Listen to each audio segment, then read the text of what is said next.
Hello friends, good morning. This is Deepak and you are watching my YouTube channel Intelligence. तो आज हम लोग जो है चैप्टर मनी एंड क्रेडिट के जो आगे भी जो टॉपिक है उनको हम लोग यहाँ कवर करने वाले हैं और आशा करते हैं कि जो प्रीवियस वीडियोस हैं वो आपने देख ली होगी और कहीं ना कहीं उससे आपको फ़ायदा हुआ होगा। ठीक है, तो वीडियो को लाइक शेयर एंड सब्सक्राइब कीजिएगा। चलिए तो वीडियो करते हैं अब शुरू।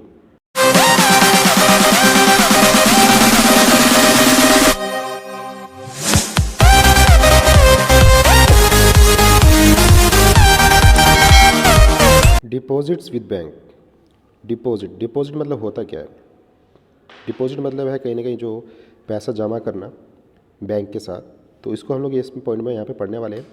ठीक है, इसके ऊपर हम लोग डिस्कस करेंगे।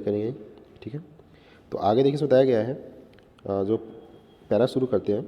The other forms in which people hold money as a deposit with bank. भाई इसमें बताया गया है कि एक अदर फॉर्म अगर देखा जाए, जो पीपल है वो अपने पास पैसा जो है वो डिपॉजिट करते हैं बैंक के पास। At a point of time people need only some currency for their day to day needs. देखिए इसमें बताया गया है कि अगर हम लोग देखें तो जो लोग होते हैं उनको थोड़ी बहुत करेंसी की कहीं ना कहीं ज़रूरत होती है डे टू डे नीड्स के लिए, और उसमें से कुछ पोर्शन जो है वो अपना जो है वो बैंक के पास डिपॉजिट कर देते हैं। For instance, workers who receive their salaries at the end of each month have extra cash at the beginning of the month. देखिए इसमें बताया गया है उदाहरण के तौर पे, इंस्टेंस मतलब उदाहरण के तौर पे, जो वर्कर्स होते हैं वो कहीं ना कहीं उनको सैलरीज रिसीव होती है मंथ के, और ठीक है, और उसके बाद मंथ के जो है महीने के अंत में उनके पास कुछ एक्स्ट्रा कैश जो होती है वो रह जाती है। So what do people do with this extra cash? तो जो लोग होते हैं वो उस एक्स्ट्रा कैश के साथ आखिर करते क्या हैं? ठीक है, so they deposit it with the bank by opening a bank account in their names. तो डेफिनेटली वो कहीं ना कहीं उस पैसे को जमा कर देते हैं बैंक्स में। पहले वो क्या करते हैं, सबसे पहले कि अपना एक बैंक अकाउंट जो है उसको ओपन कर लेते हैं अपने नाम के बेस पे। And bank accept the deposits and also pay an amount as interest on the deposits. इसमें बताया गया है कि जो बैंक है वो कहीं ना कहीं डिपॉजिट्स को एक्सेप्ट करता है और बदले में जो कहीं ना कहीं इंटरेस्ट देता है उस डिपॉजिट के ऊपर। In this way people's money is safe with the banks and it earns an amount as interest. तो इस तरह से जो है, इन दिस वे, इस तरह से कहीं ना कहीं जो पीपल का जो मनी होता है वो बहुत ज़्यादा सेफ हो जाता है बैंक के साथ, और बदले में उनको कहीं ना कहीं इंटरेस्ट का जो अमाउंट भी मिलता है, उन्हें इंटरेस्ट भी मिलता है definitely. Okay, people also have the provision to withdraw the money as and when they require. तो पैसा सिर्फ जमा ही नहीं करते हैं बल्कि उसको मतलब ज़रूरत पड़ने पर उसको निकाल भी सकते हैं, उसको विदड्रॉ कर सकते हैं। विदड्रॉ मतलब निकाल सकते हैं। ठीक है, since the deposits in the bank account can be withdrawn on demand. तो जो डिपॉजिट्स होता है बैंक मतलब हमारे बैंक अकाउंट में जो भी डिपॉजिट होता है वो उसको हम लोग जो है कहीं ना कहीं अपने डिमांड के बेस पे उसको विड्रॉ कर सकते हैं। उसको क्या कहा गया है? This deposits are called demand deposit. और इसी जो डिपॉजिट को क्या कहा गया है? Demand deposit. बहुत इंपॉर्टेंट है। ठीक है, और ये अक्सर एग्ज़ाम में आता है, बच्चे कन्फ्यूज़ रहते हैं, तो डेफिनेटली इसको समझ लीजिएगा आप। ठीक है, मैंने क्या कहा क्लियर होगा आई थिंक ये। ठीक है, जो भी हम लोग पैसा बैंक में जमा करते हैं उसको अपने डिमांड के बेस पे हम विड्रॉ कर सकते हैं, और इसी को कहा गया है डिमांड डिपॉजिट। ठीक है, demand deposit offer another interesting facility. और डिमांड डिपॉजिट जो है वो कहीं ना कहीं एक अदर इंटरेस्टिंग फैसिलिटी भी प्रोवाइड करता है। It is this facility which lands it the essential characteristic of money. और ये जो फैसिलिटी है वो कहीं ना कहीं एक मनी की कैरेक्टरिस्टिक भी है। Okay, that of a medium of exchange. You would have heard of payment being made by cheques instead of cash. आपने जो है बहुत बार सुना होगा कि जो पेमेंट है वो चेक के थ्रू की गई है। ठीक है, इंस्टेड ऑफ कैश, कैश का यूज़ ना करते हुए चेक के थ्रू जो है वो पेमेंट की गई है। For payment through cheque the payer who has an account with the bank makes out a cheque for a specific amount. तो चेक में जो है वो एक स्पेसिफिक अमाउंट जो है वो लिख के जो है, जो भी पेयर होता है जो पे करता है वो उस पर जो चेक में जो है जिसको पैसा देना है उसका नाम लिखता है और एक अमाउंट लिखता है, स्पेसिफिक अमाउंट लिखता है। ठीक है, और उसके अकाउंट में डाल देता है। ठीक है। तो कैश ना दे के उसको डायरेक्टली जो है उसके पैसे जो है उसके अकाउंट में मतलब डिलीवर कर सकता है, वो ट्रांसफ़र कर सकता है। A cheque is a paper instructing, यहाँ पे डेफिनेशन है चेक की, ध्यान रखिएगा। Cheque is a paper instructing the bank to pay a specific amount from the person's account to the person in whose names the cheque has been issue. तो cheque जो है एक पेपर इंस्ट्रक्टिंग जो है कहीं ना कहीं एक पेपर टाइप का है जिसमें इंस्ट्रक्शंस दिए होते हैं कि बैंक को जो है पे जो है स्पेसिफिक अमाउंट जो पे है वो करना है, ठीक है। जो भी पर्सन है उसके अकाउंट में वो पैसा डालना है, ठीक है। जिसके नाम से जो है वो चेक इशू किया गया है उसके अकाउंट में वो पैसा जाना चाहिए, ठीक है। तो चेक का जो है ध्यान रखिए इस डेफिनेशन को, बहुत ही इंपॉर्टेंट है। देखिए यहाँ पे एक जो है चेक का जो एक उदाहरण भी इलिस्ट्रेशन दिया गया है। देखिए किसको पे करना है, प्रेम कुमार को करना है, कितना करना है 57,000 करना है, ठीक है। और अकाउंट नंबर जो है वो लिखा हुआ है, इसके साथ bank branch code, cheque code, coding used by bank, ठीक है। और किस दिनांक में दिया गया है, किस डेट में दिया गया है वो भी दिया गया है, ठीक है। तो इस तरह से जो है वो चेक रहता है, ओके। चलिए नेक्स्ट टॉपिक के ऊपर बात करते हैं, loan activities, loan activities of banks, ठीक है। लोन एक्टिविटीज़ ऑफ बैंक के ऊपर हम लोग बात करते हैं। Let us take the story of bank further. What do the banks do with the deposits which they accept from the public. तो इसमें देखिए बताया गया है जो बैंक होता है वो क्या करता है, जो लोगों से वो डिपॉजिट लेता है, जमा करता है पैसा, एक्सेप्ट करता है, उससे आखिर वो करता क्या है।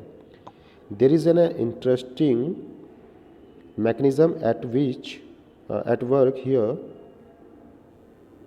थोड़ा बड़ा कर देता हूँ आपको क्लियर दिखे, ठीक है। आई थिंक ये काफ़ी ठीक होगा, मतलब सबको दिख जाएगा, ओके। तो देखिए इसमें बताया गया है there is an interesting mechanism at work here. तो इसके पीछे कहीं ना कहीं एक मैकेनिज्म है, एक सिस्टम है जो काम करता है।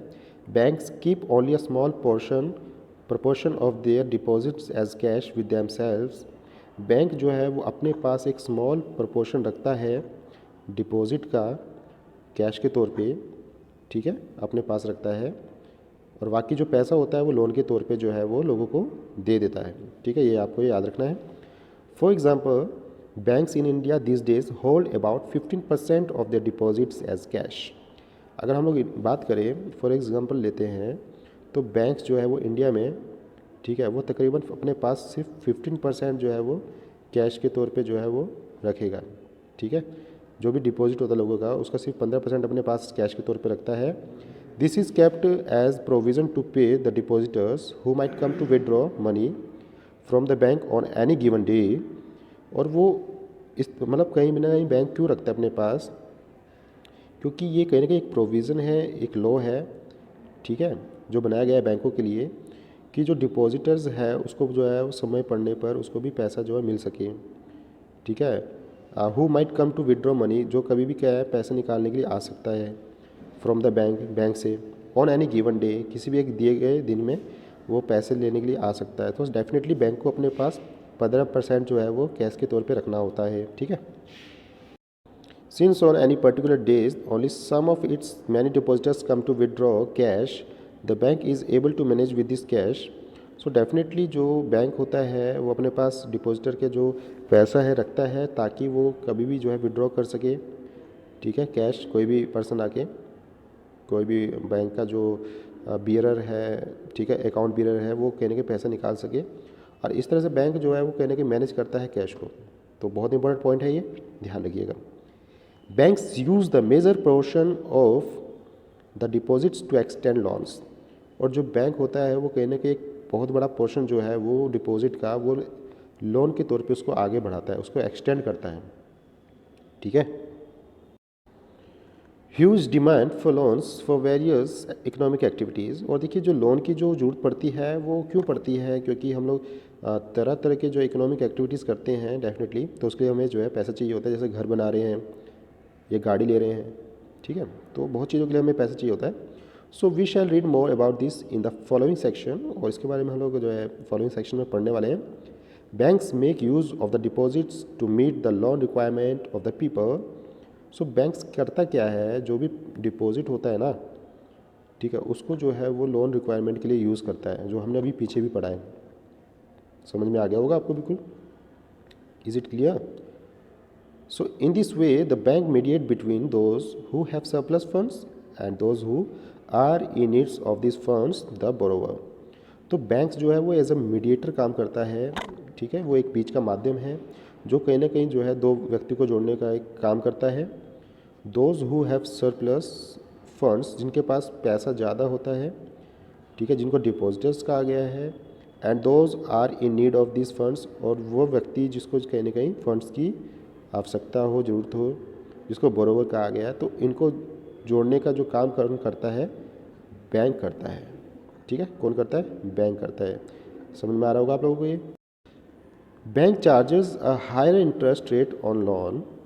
हालांकि जो बैंक होता है वो कहीं ना कहीं हायर रेट ऑफ इंटरेस्ट पे जो है लोन देता है, चार्ज करता है, ठीक है।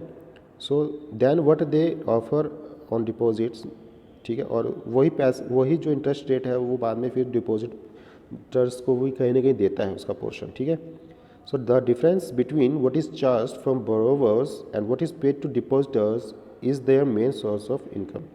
तो बैंक का जो मेन सोर्स ऑफ इनकम है वो एग्जाम में बहुत बार पूछ लेता है examiner, what is the main source of the income of the bank, so that is the interest, ठीक है, इंटरेस्ट। तो यहाँ पे देखो बताया गया है कि जो बैंक का जो इनकम का सोर्स है वो एक डिफरेंस होता है, ठीक है, जो बोरोवर से जो बैंक ने चार्ज किया है इंटरेस्ट, और डिपॉजिटर को जो कहीं ना कहीं इंटरेस्ट दे रहा है, उसके बाद जो उसके पास पैसा बच रहा है वो उसके लिए एक तरह से मेन इनकम होती है बैंक के लिए, वो आपको ध्यान में रखना है। ओके, आई होप समझ में आ गया होगा आप सबको। देखो यार ये पिक तो और भी क्लियर कर रही है इस चीज़ को, देखो है ना, एक तरफ डिपॉजिटर्स है, एक तरफ बोरोवर्स है, और बीच में बैंक है जो मीडिएट का काम कर रहा है, मीडिएटर है, right. So people make deposits, people क्या करते हैं, वो पैसा डालते हैं बैंक में, और फिर वो बैंक क्या करता है, बैंक जो है वो जो बोरोवर्स होते हैं उनको वो लोन देता है, ठीक। फिर उसके बाद जो बोरोवर्स होते हैं उस पैसे को जो इंटरेस्ट के साथ जो है वो बैंक में जमा करते हैं, ठीक है, और बैंक फिर उस पैसे को जो है वो जो भी डिपॉजिटर्स होते हैं उनको जो है वो इंटरेस्ट के तौर पे जो है वो देता है, ठीक है, और जो बच जाता है वो बैंक की इनकम का सोर्स हो जाता है, ठीक है। तो ये पोर्शन आपको क्लियर हो गया होगा।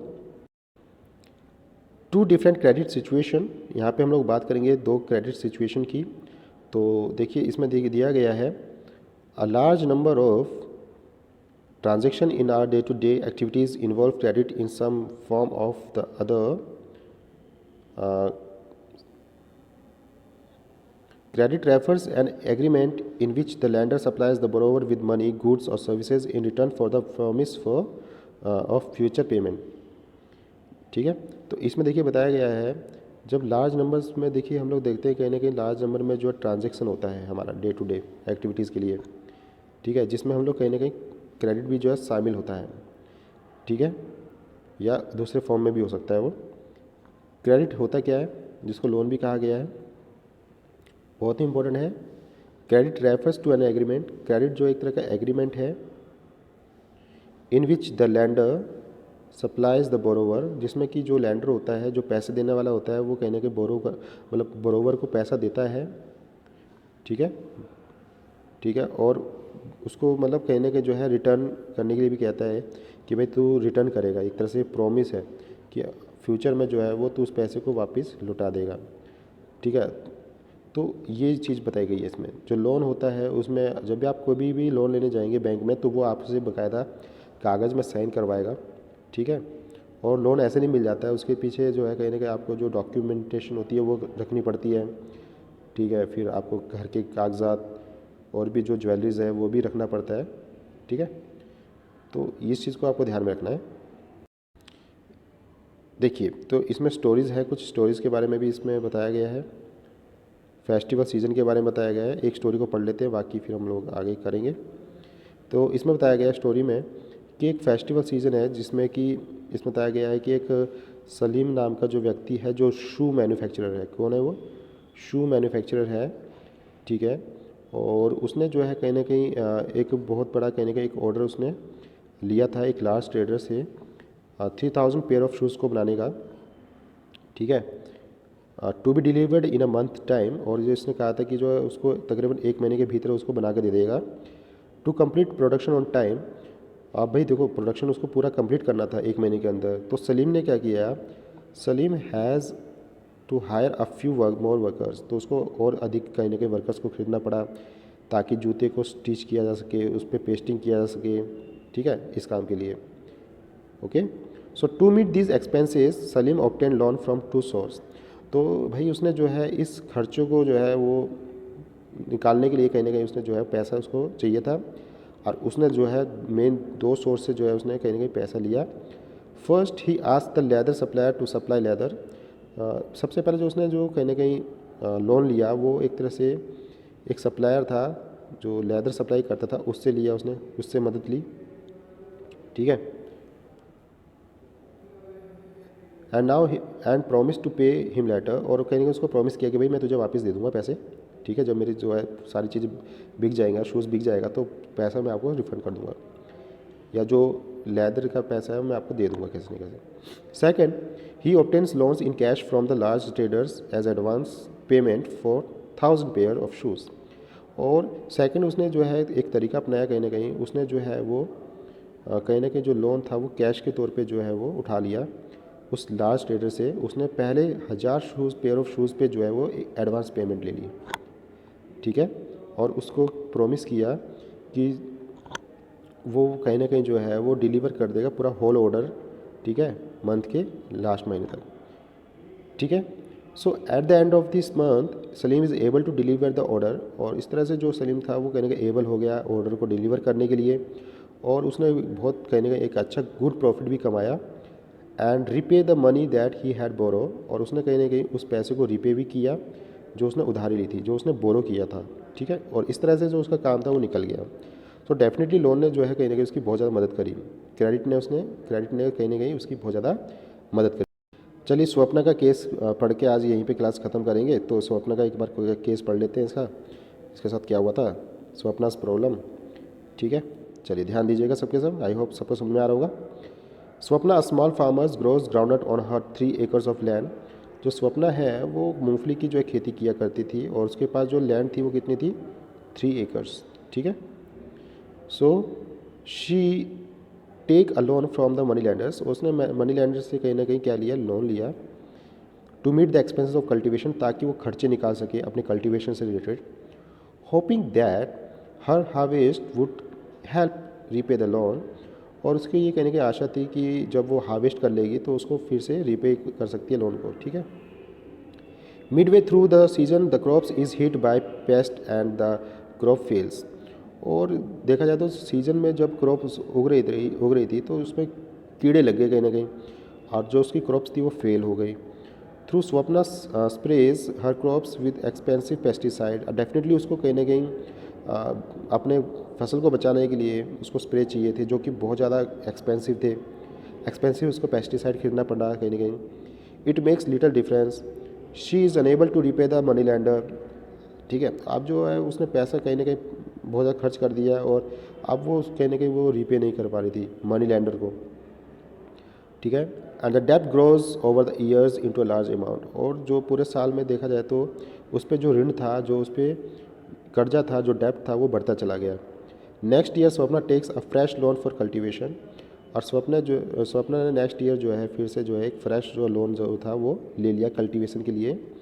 It is normal crop this year, हालांकि उस साल जो है वो नॉर्मल क्रॉप हुई, but the earning are not enough to cover the old loan, हालांकि उसकी जो कमाई थी वो काफ़ी नहीं थी, है ना, ताकि वो जो है एक तरह से ओल्ड लोन को कवर कर सके। She is caught in depth, और इस तरह से जो है वो डेप्ट में फंस गई, कर्ज में फंस गई। She has to sell a part of the land to pay off the डेप्ट, अब उसको जो है अपना जो लैंड का पार्ट था उसको वो बेचना पड़ा, ठीक है। आई होप सबको समझ में आ रहा होगा। तो हमने जो ये दोनों स्टोरी पढ़ी है तो इसमें देखो क्या समझ में आया हमें। In this case Salim obtained credit to meet the working capital needs of production, तो सलीम ने इस तरह से अपनी क्रेडिट जो नीड्स थी उसको पूरी तरह फुलफ़िल किया, और उसने अपना काम कहीं ना कहीं निकाल लिया, उसने अपने जो नीड ऑफ प्रोडक्शन को पूरी तरह सेटिस्फाई कर लिया। The credit help him to meet the ongoing expenses of production, और क्रेडिट ने लोन ने कहीं ना कहीं उसकी मदद करी उसके खर्चे निकालने में, उसको जो चीज़ों को बनाने में, प्रोडक्शन में, और इस तरह से जो है उसने कहीं ना कहीं प्रोडक्शन को कंप्लीट कर लिया ऑन द टाइम, और इस तरह से जो उसकी अर्निंग थी वो भी बढ़ गई। Credit therefore plays a vital and positive role in this situation, और हम लोग ये कह सकते हैं कि जो क्रेडिट था उसने कहीं ना कहीं एक वाइटल रोल प्ले किया, बहुत इंपॉर्टेंट और पॉजिटिव रोल प्ले किया इन सिचुएशन में। हालांकि स्वप्ना के केस में जो है उसको दिक्कत हो गई, उसको अपना जो है लैंड का कुछ पोर्शन जो है वो बेचना भी पड़ा। ठीक है, सो गाइस आई होप आपको ये वीडियो समझ में आई होगी और बहुत पसंद आई होगी। ठीक है, तो वीडियो को लाइक शेयर एंड सब्सक्राइब करना ना भूलें। ठीक है, और वीडियो को फॉरवर्ड करें आगे, आप जैसे बच्चे और भी हैं जिनको कहीं ना कहीं बहुत ज़्यादा मदद मिल सकती है। ठीक है, चलिए तो आज कितना काफ़ी है, मिलते हैं नेक्स्ट वीडियो में।